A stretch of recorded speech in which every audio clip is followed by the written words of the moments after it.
एक और party NDA छोड़ने की तैयारी में दिखाई दे रही है। हरियाणा में बीजेपी और जेजेपी के बीच टकराव तेज होता जा रहा है। कभी भी दोनों ही दल अलग अलग हो सकते हैं, क्योंकि दोनों ओर से तीखी बयानबाजी चल रही है।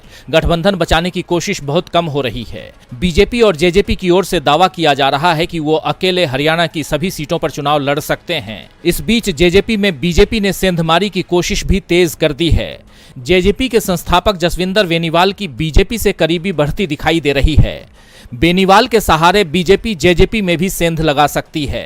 जेजेपी के गठबंधन से अलग होने की स्थिति में सरकार बचाने की तैयारी बीजेपी ने अभी से शुरू कर दी है। दरअसल हरियाणा बीजेपी के प्रभारी बिप्लब देब ने पृथला के निर्दलीय विधायक नयनपाल रावत से मुलाकात की।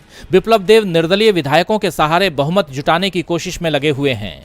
इस बीच दोनों ही दलों की नजरें 18 जून को सिरसा में होने वाले गृह मंत्री अमित शाह की रैली पर टिक गई हैं। इस रैली में ही ये साफ हो जाएगा कि बीजेपी और जेजेपी का गठबंधन कितना लंबा चल पाएगा। ये जल्दी ही टूट जाएगा या फिर लोकसभा चुनाव तक चलेगा, ये भी उसी दिन पता चलेगा। दरअसल पहले किसान आंदोलन और अब पहलवानों के प्रदर्शन के चलते राज्य का जाट समाज बीजेपी से नाराज दिखाई दे रहा है। ऐसे में बीजेपी को एहसास है कि दुष्यंत को साथ में रखने से उसे कोई फायदा नहीं होगा और इसी के चलते अब बीजेपी जेजेपी से दूरी बना रही है। अब सबकी निगाहें अमित शाह की सिरसा रैली पर टिकी हुई हैं।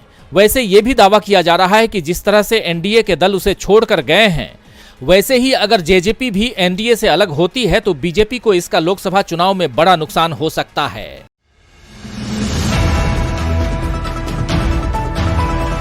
24 न्यूज एनसीआर सोशल मीडिया पर आधारित न्यूज चैनल है जो हिंदी में सभी प्रकार की लाइव ब्रेकिंग न्यूज, राजनीतिक हलचल, भक्ति, श्रद्धा और आस्था के साथ साथ मनोरंजन, बॉलीवुड, फिल्म टॉक्स और बिजनेस की खबरों को आप तक पहुंचाता है। चैनल का उद्देश्य गुरुग्राम, रेवाड़ी, फरीदाबाद, रोहतक, झज्जर, मेवात और हरियाणा की लेटेस्ट खबरों को आप तक पहुंचाना है। इसलिए जुड़े रहें हमारे साथ। 24 न्यूज एनसीआर, आपके हक की आवाज।